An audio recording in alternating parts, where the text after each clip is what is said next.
your friends now, though, yeah? You're good? Your pals? Your sisters?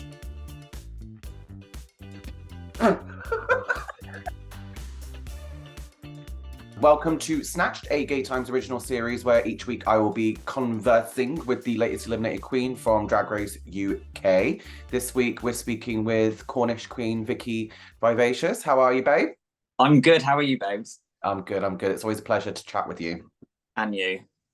What was it like watching last night's episode unfold? Listen, it was really hard. I don't think any queen wants to see themselves walk out, but I think it's safe to say that we can now squash any rumor that the look is 50% of the mark, because it clearly isn't, babes. Let's get that one straight away.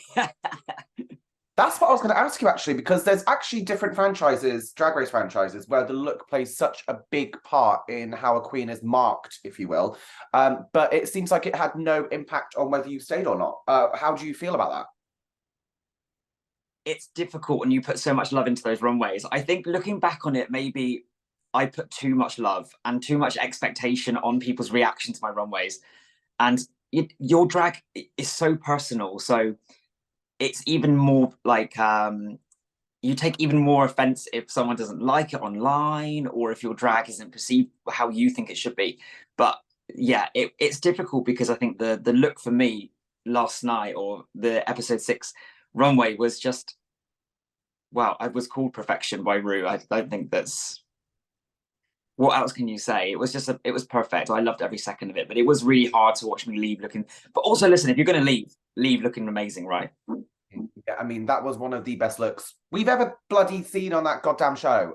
It should have played some kind of part in you staying. It's baffling, and fans are mad. Have you seen the reaction online? I've tried not to look because, listen, when you go looking for positive, you always end up seeing negative. So I've learned very quickly that you just need to just put it away, and then just like now you've fed back that people that love the outfit. So for me, that's great. Yeah, they're not happy. They ain't happy. Snatch Game is the challenge, right? Did you ever think it'd be the one that would send you home? No, I literally thought that would be the one that I would exceed in the most. I think for me, I got into my own head and I kept so to what I thought I needed to do and the plan that I had, that I wasn't able to let loose and relax. And I think that's where I went really, really bad. And I think, and again, even now, I'm so kind of going, well, I think I need to say this and I think I need to do that. I need to chill out, don't I? Like, I need to chill out. I need to relax. And I think that's what I wish I'd done on the show, really. I just wish I'd just chilled out a little bit more, enjoyed the process, not cared what people think.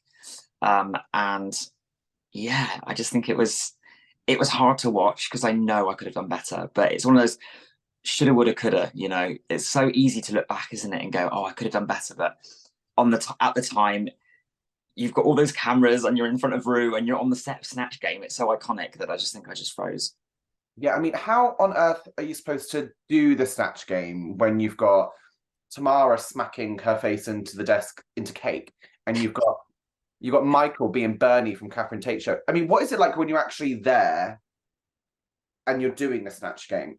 Is it a moment where you just freeze and everything goes out the window, or like what happens? I guess it's a real personal thing, isn't it? Like, but for me, Michael was to my left and they were changing really quickly, and I knew there was something going on with the change, but I thought, I'm so in my own zone, right? I had blinkers on. I was like, all I could see was cameras in front of me. I could hear Rue's voice, and I was like, that, oh my God, I'm on Snatch Game. So yeah, I knew there was chaos going around me, but I couldn't quite, when there's just noise and you don't know where it's coming from. And I'm deaf in one ear anyway, so I do struggle to know where noise is coming from. And I knew there was just so much going on. And I thought, oh my God, what am I doing here? And I literally just felt like the walls were just like caving in on me, which is such a shame because I'm normally so confident. So for me, that was a real heartbreaking moment. But it happened, and I'm not going to beat myself up about it. Do you have any regrets about the character you picked, Fanny Craddock? Do you have any regrets about that? Listen, Fanny Craddock is amazing. I just don't think I did her justice. And I like, thank God she isn't alive to see it, bless her. But no, I did have an amazing backup. And I think part of me thinks, do you know what? I would have had more fun with that, I think. Who was it? It was Greta Thunberg. Yeah. I mean, could you imagine? Both characters like crazy for different reasons. But yeah, I don't know which one I would have been better at. Listen, it's again, it was a challenge that I thought I was going to be okay on, and then all of a sudden I wasn't. So it was a real shock to me. Well, there's always All Stars. There's always something, Vicky, all right, for you to redeem yourself, okay? Greta for All Stars. Greta Thunberg for All Stars. Someone needs to do Greta. Yeah, absolutely. I wanted to speak to you about the lip sync, because you and Dee Dee both demolished that lip sync. But looking at you before the winner was announced, you looked a bit defeated, almost as if you kind of knew you were going to go home. So what was going through your mind in that moment? Yeah, I knew before the song started that I was going to go home. And that wasn't me giving up at all. I just knew that Dee Dee is so talented in that department. I thought, well, I'm already on the back foot. I always knew that going on to Drag Race, I sing live at my shows. So I always knew going into Drag Race that if I was in a lip sync, I'd be going home. But then the curveball was episode 1, I won the lip sync for the win, which is so strange because I won it against somebody that's notoriously incredible for lip syncing. So my only saving grace was that because they thought that they were going to be in the top that week, they didn't bother to learn the song. So I just knew the song inside out. You know, it's such an anthem, isn't it?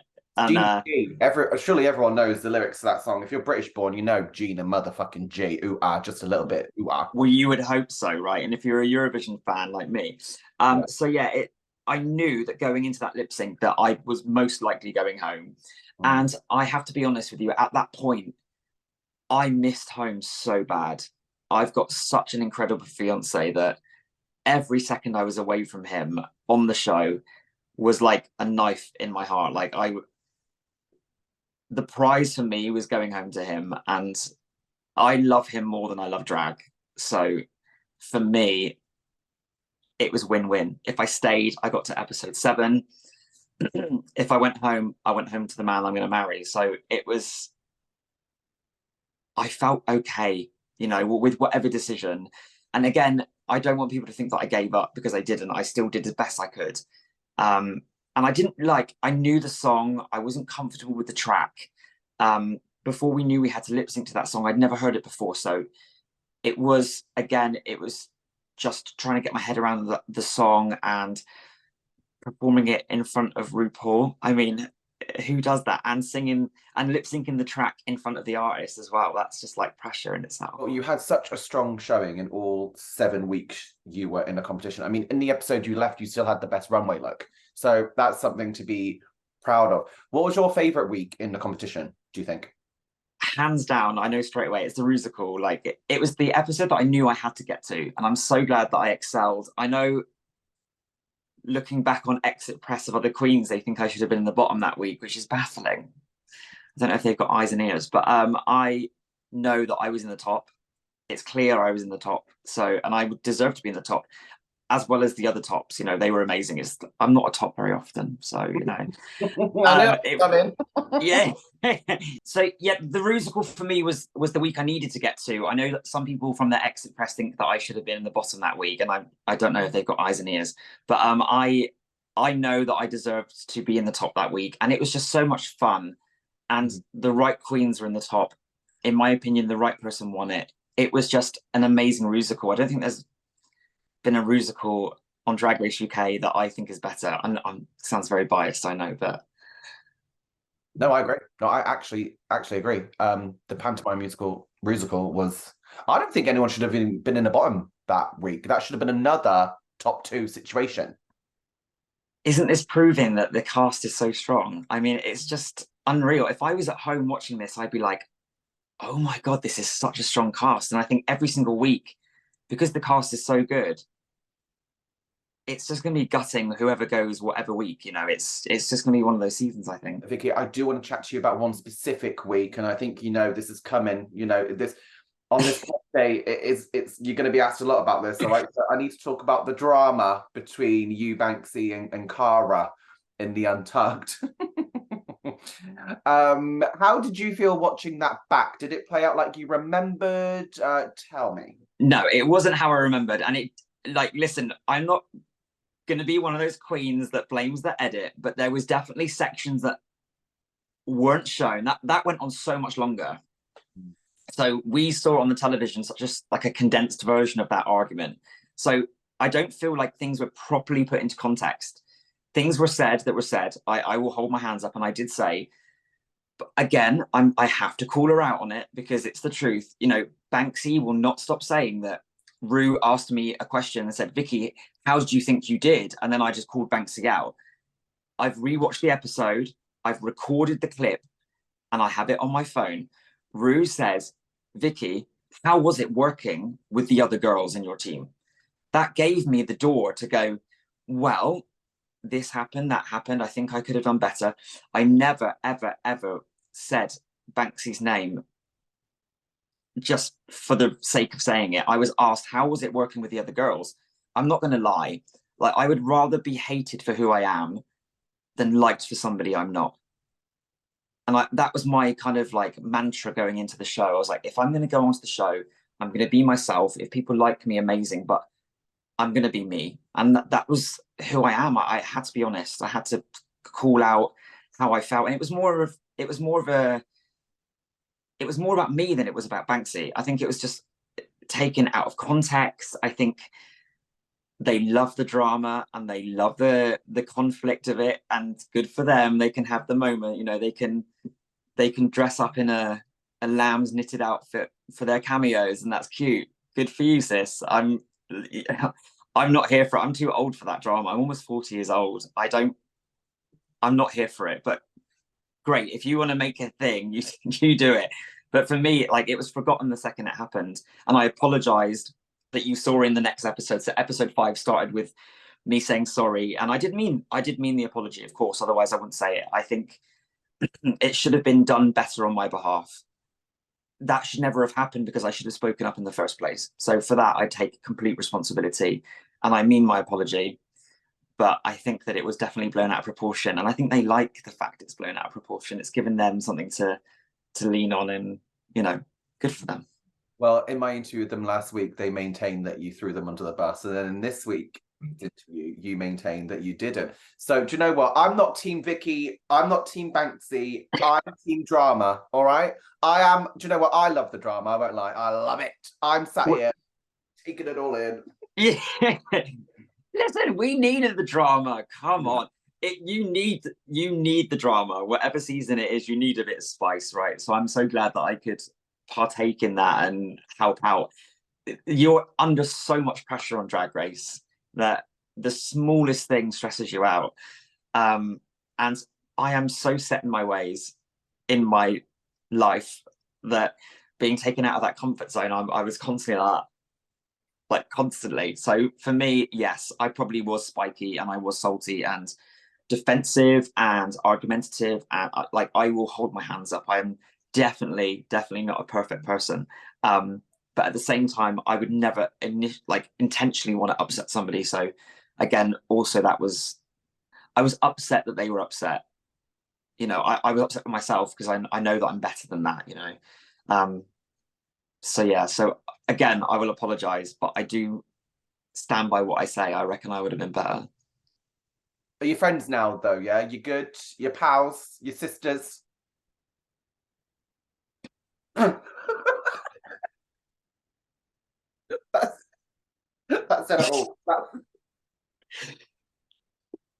We're what we are. Like, I don't know what to say to that.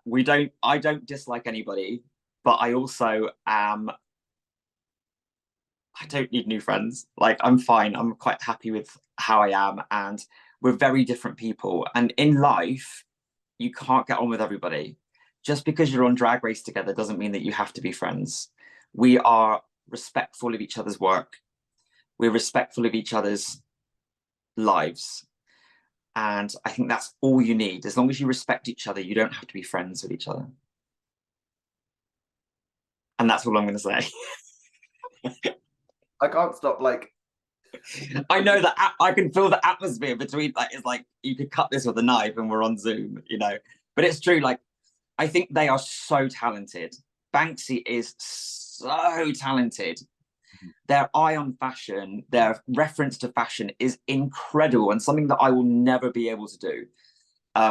So for that, I think they are amazing and I respect them, and I will always go, Banksie is really talented. I can definitely take away and separate liking somebody and being friends with them and still be able to uplift a queen and say they're amazing. Too many people will go, they're awful, they're bad just because they don't like the person. And I think that's really, really bad. I can definitely say, we're not mates, but wow, they are talented. You know, I can definitely do that. I'll change the subject now. Let's talk about Cornwall. Oh, let's talk about something that, you know, well, I was about to say let's talk about something I like, but that's not very appropriate, is it? As you said in our last interview, you are the first Cornish queen to appear on Drag Race, but you're also, is it the first Cornish reality star since Alex Parks? Is that right? I believe so. Now, I said that, and then I kind of panicked when I said it. I was like, am I? I think so. I remember Alex Parks being on Fame Academy when I was living back in Cornwall, and I don't remember anyone from Cornwall being on a reality TV show from then. Do you? Can you recall anyone? No. But after our last interview, someone in the office who's from Cornwall pointed out to me that apparently there's this whole thing about Alex Parks and the fact that she's just not been seen for decades. She's not been seen for ages. Do you know anything about that? Do you know where Alex Parks is? No, I don't know. They may have been abducted by aliens. I'm not sure where they are. Alex Parks and I were never friends. Like we would say like hi in a club, so I would never have their number or know how to contact them. But I don't know where Alex Parks is. I thought Alex Parks was amazing. I really was like in Cornwall. We were like, right. You know, Alex Parks was like Madonna. You know, you have to find her as the two most famous Cornish people to appear on reality television. You've got to find her. You've got to unite. You've got to build a bond. You know, we need to do it. We need to release a single together. Yeah. But if you find Alex Parks, let me know, because apparently there's a whole thing. There's Instagram, Twitter pages dedicated to where the fuck is she. So we need to find out where she is. Right. Do you know what? This is going to be my mission. Like, forget what I've got coming up in the future. My life now is dedicated to finding Alex Parks. As it should. Yeah, it should. Yeah. Well, what's the response been like from Cornwall then? It's been incredible. And again, when you put so much emphasis on where you're from the second I walked into the workroom, I was like, hi, I'm from Cornwall, here's a pasty.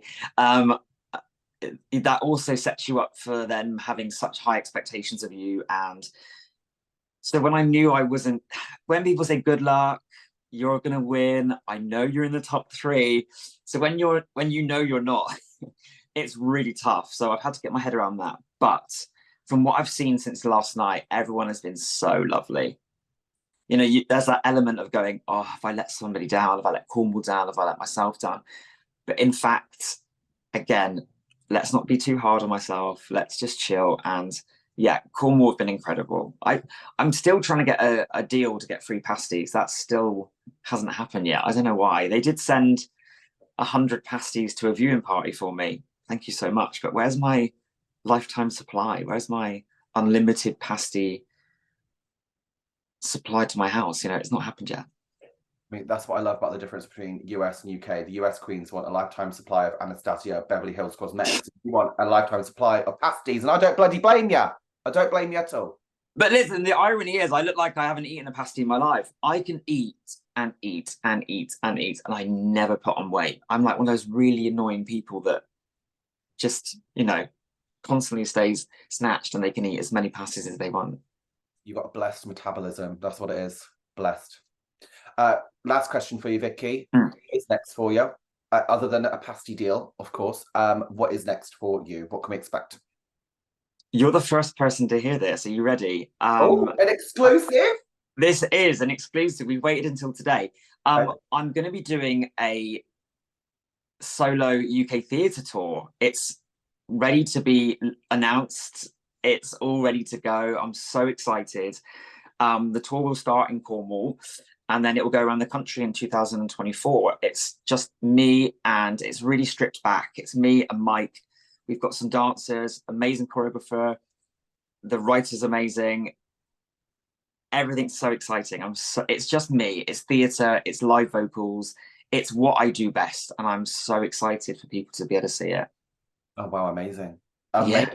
Okay. It's really exciting. I'm really, really excited. I'm really excited to get on the road and, like, you know, I sing live all the time, but to be able to do it into small theatres, and it is just, for me, it's the ultimate. It's exactly what I wanted to do. And the fact that it's happened and we're able to get it in place to be able to say now on my exit was just perfect timing.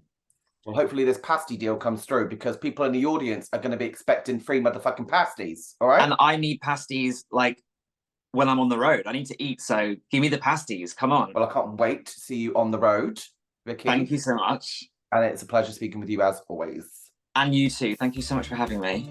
Thank you, Vicki. Bye-bye. Take care. Bye-bye.